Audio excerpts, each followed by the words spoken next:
Have you guys ever wondered how this is made? We process about 1 ton of soybeans a day. We're very fortunate that the products we have are, I would say, kind of timeless. Come along with us as we show you how Hawaii's favorite tofu is made.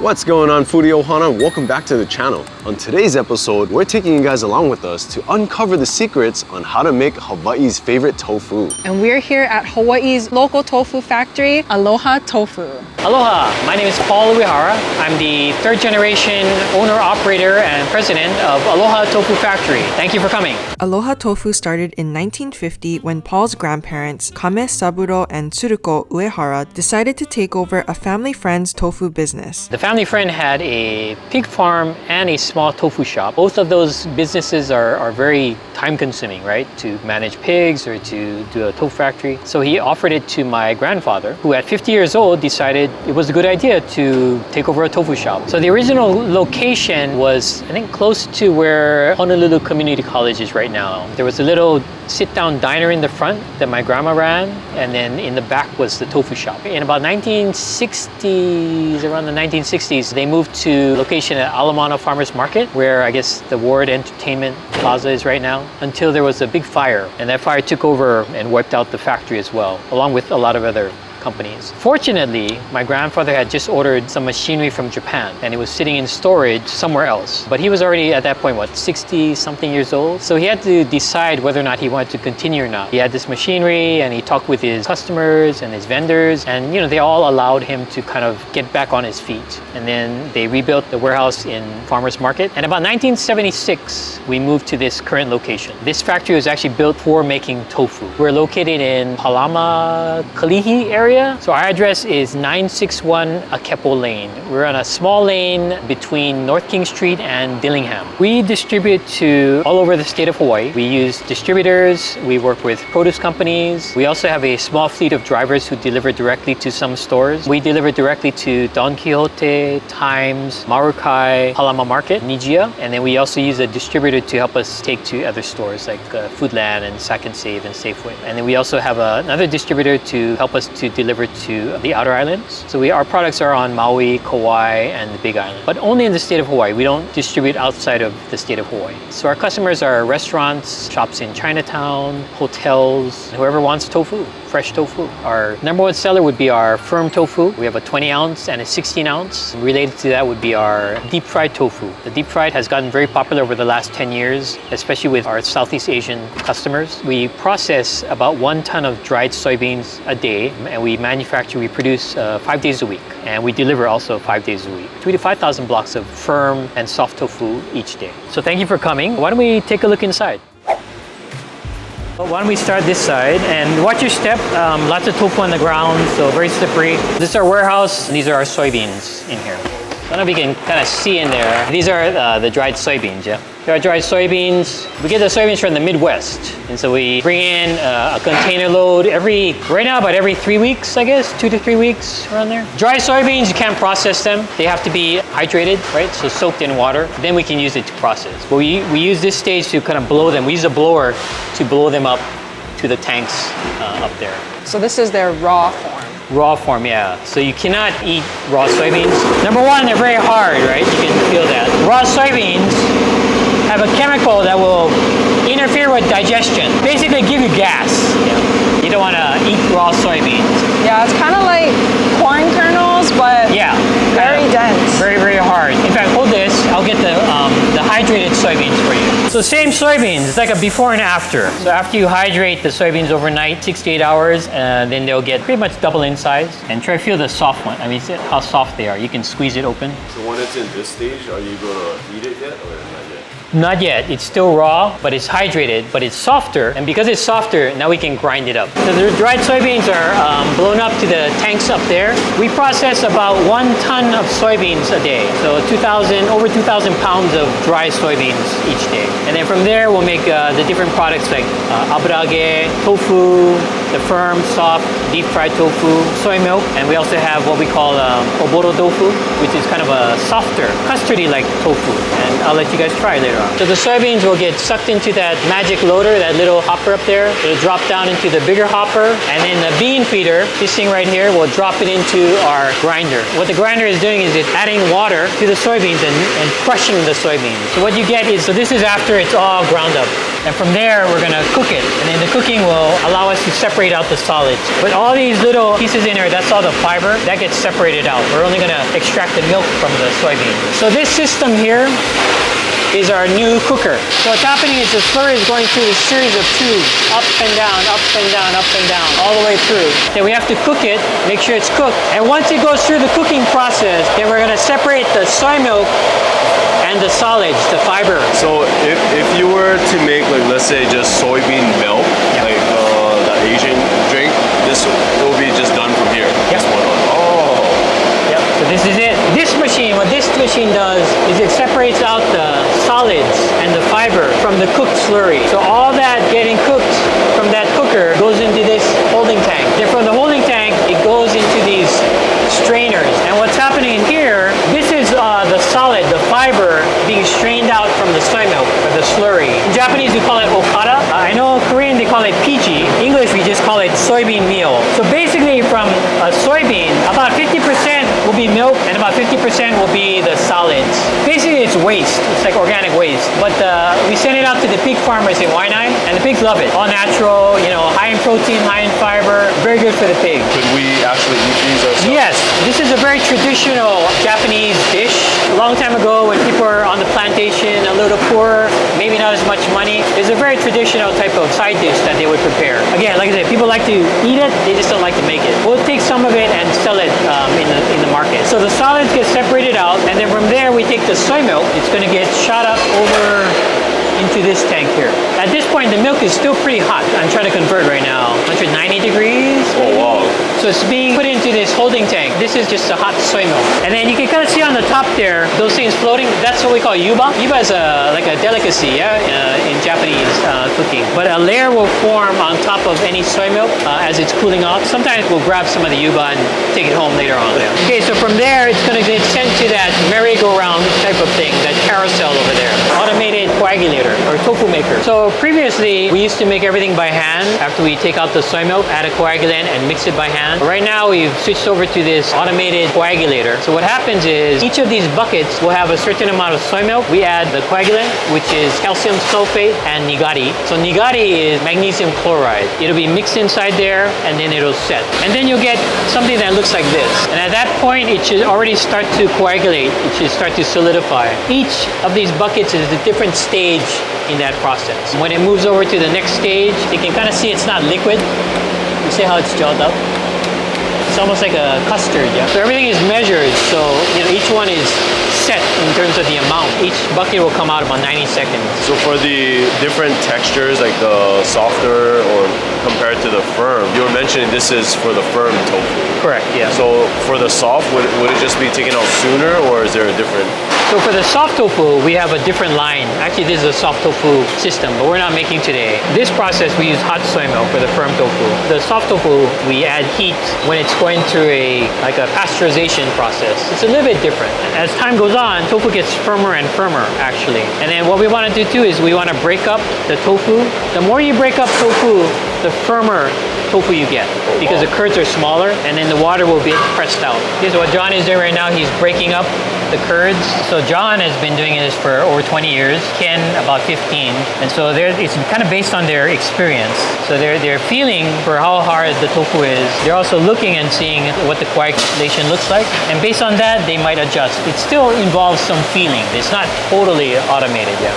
It still adds like that personal touch. You still need it. It's a combination of man and machine. At this point, the buckets will be tipped over into the stainless steel boxes, and then they'll cover it, put the press on there, and then run it through the machine. machine and press out the water. So what's happening in here is the boxes will move automatically, go through this line. So you're going down one way and then come back the other way. It's like a U-turn. So the presses is applying gradual pressure. The first, I think 3 presses are kind of a light pressure. The next 3 are a little bit heavier. The next 5 a little bit more.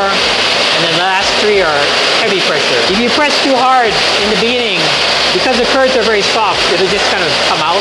So you want to just kind of gently press it and then increase pressure slowly. Pressing it is to remove excess water. Correct. What this does for the hot curds, it presses it into a block. So the 2 guys, you have to kind of work together as a team, making sure they're not in each other's way, but helping each other out. So what's going to happen is this going to be lifting, going over here, and then VP is going to be cutting it. Draining out some of the water, and then from there he's going to carry it and dump it into the cooling tank. It gets reintroduced to water for like storage, or? It's more to cool it down. So this is more like a cooling tank, because when it's coming out, it's still pretty hot. But it's going to slowly go through the cooling tank up into the packaging area. They'll pack everything by hand, and then once they fill up the table, they'll move it over to the sealing machine. And then from there, the plastic will be placed on there, and it'll get sealed. We're the only ones who make the deep fried tofu in Hawaii. Some stores will take directly from us, and then restaurants as well. This machine over here is for our deep fried tofu. The only thing you guys don't make is natto then? We make natto. Really? Yeah. You guys eat natto? That's our favorite. Really? Okay. Right now we make it on Monday and Tuesday. Monday we make the natto, and then Tuesday we package it. There's kind of a smell. I don't know if you can tell. Yep. Getting closer. Wow. This is our steam room, so it's probably gonna fog up. Oh, this is the sauna room right here. This is a sauna room. I smell it already. You smell it, right? Yeah. Wow. Woo! Wow. So these are, I don't know if you can tell. Oh, the steam's gonna come on, I'm sorry. Wow, that was crazy. So yeah, it's like a sauna in there. But anyway, it's not that hot. We keep it at about 105 degrees. So not really hot. So we do it overnight. We steam it overnight inside this room. So right now she's just sealing the natto cups, and then from there we'll pack it into these sleeves basically. So everything's still done by hand, because again we don't make that much natto. Only once a week. Maybe about 1,000 of these packs, I guess. So basically all the different, products we have, natto, some of the soy milk. Then we also do private labeling for Foodland. They approached us and we did it in time for last year was their 75th anniversary. Actually next year will be our 75th anniversary. This one is a smaller version of the firm tofu, but what we do is we run it through our pasteurization unit. So what it does is it extends the shelf life. Instead of 6 days, this one will last over 16 days. And, aburage is a bit of a challenge for everybody making it. There's so many variables that go into making aburage. I don't want to say you want to give up, but it can be very frustrating and humbling as well to compare. Like with tofu, aburage is the same thing, but you also have to add the frying aspect to it. And a lot of times you don't know how it's going to come out until you fry it. So for example, we made this batch today. We're going to fry it the next day, but there's no immediate result. There's no way to change anything until the following day. So you kind of lose 2 days basically if you need to adjust. You make a whole batch, and the whole batch might be bad. It might be too oily, maybe no expansion, might be too crispy. So things like the soybeans, the amount of soybeans, the water, your coagulant, all these things go into how the final product will come out. It's an ongoing adjustment that's always going on with aburage. So even if you went to Japan, aburage factories, that's all they make. And I've talked with a couple of them. When I went to the factories, like just beautiful, but I couldn't believe that they would have trouble. But they say, yeah, aburage is the same for everybody. It can be a pain in the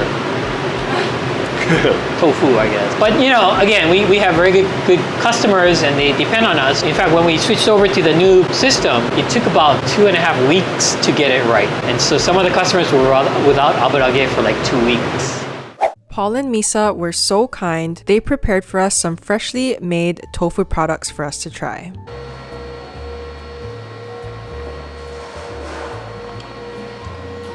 It tastes like soup. Yeah. So what would you say the difference is between like this and like the soy milk that you buy in the store to put like coffee? So just the ingredients itself. In here you have basically soybeans and water. There'll also be the sweetness of the soybeans in there as well. If you compare it to soy milk in the stores, you'll see probably a list of maybe 7 to 10 to maybe more ingredients, and it'll be a lot lighter, a lot thinner in terms of the consistency. They're trying to go for a certain thing, basically, which is to kind of mimic creamer or milk. So they have to adjust the flavoring. and Is simple. there nutritional benefits to drinking soy milk? Yes, of course. I believe it provides all except one of the essential amino acids. It's a good source of protein, and it's low in cholesterol, carbs, and calories. What did you think? This is my first time having Oh, really? soy milk. Was it the first time? We've had it before, but Have you had like our silk culture is, maybe? like, Yeah, only sweeter. silk. Silk, okay. Only those like, you're not like this kind of soy milk. A lot of customers too, she said honey, customers add sugar, brown sugar, maple syrup, and a lot of them will also dilute it. Yeah, I was gonna say, you could These probably two. dilute it. You could also do like a soy milk nabe. So this next one is, so after you get the soy milk, you add the coagulant. This is the yudofu or oboro tofu or sukui tofu. So this is a stage between the soy milk and the firm tofu, kind of custardy and light tofu product. And this is one of the products that you can only get at the factory. I was gonna say, I think this is like the Chinese dessert. Yes. They usually put like the peanuts. Peanuts or the ginger, sweet ginger sauce. So you can do that as well with this, although our preference is with our Ohana shoyu. Just try it first as is. We use nigari. I didn't explain that. Nigari is magnesium chloride. So basically when you think of seawater without the water and salt. So whatever is left over is the minerals. And so we use that to coagulate the tofu. And that's a natural coagulant for soy, but it also brings out the sweetness of tofu itself. So it's been used, I think, in Japan and China for many, many years. So we get our nigari from ALOHA, which is a natural energy labs off the Kona coast. And they get their seawater from over 2,000 feet down in the ocean. In all over the world, we're the only company that uses the nigari from that deep down. So it's kind of special. Please try this first.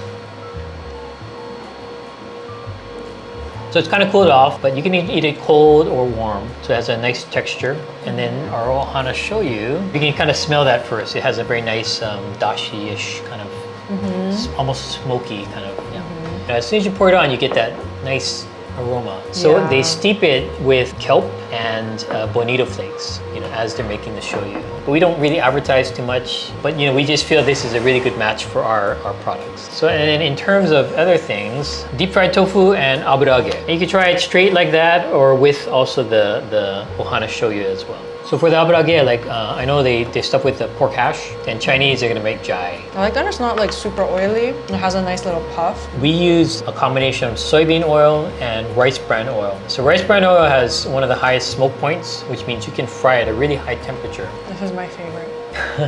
I used it to make chai. Oh, really? Most of the, I think, Vietnamese and Thai restaurants will be using our deep fried tofu. I know Bale, the sandwich shop, they use it for their sandwiches. I will say though, because this is fresh, you can taste the soy more. In the store, it's kind of mild, I feel like. Yeah. I can really taste that like soybean flavor. It tastes like this. We have customers, especially restaurants, who are adamant that they just want the pieces. They don't want the package or the deep fried tofu. We shrink package, right? So it's gonna kind of squeeze the tofu a little bit, and whatever water's in there too will kind of come out. Whereas these pieces, they're just straight from the fryer, basically. But you're right too. I mean, this was just taken from the fryer, just within the last hour. It's definitely gonna have a difference. What would you say would be like your favorite way to prepare tofu? So I always tell people my favorite way to eat tofu is whatever Misa makes. So, but for me, simple is best. I like it just like this with the Ohana shoyu. It's very straightforward. It's very easy. When I was in high school, I used to take our soft tofu for lunch. I would just open it up and eat the tofu for lunch. Straight out of the package? Straight out of the package. Oh wow. Because it was easy. The vegans would be real jealous of you. That's true too, because younger people, I noticed they're adapting like vegetarian, vegan lifestyle, and they have reasons why. I mean, we're very fortunate, that the products we have, I would say, kind of timeless. For our 60th year anniversary, Misa and her friend made a cookbook for us. They delved into different types of recipes with aburage as well. Can you tell what the two animals are in there? A turtle and a bird? Bird, yes. It's a crane. Traditionally, the turtle and crane come into it's a good match, and it means longevity, good luck. But there's a reason why we also have this as our logo. So my grandfather, his name was Kame Saburo. Kame is turtle. My grandmother's name was Tsuruko. Tsuru is a Japanese crane in Japanese. Theirs was an arranged marriage, but maybe because of their names, I don't know. But kame and suru.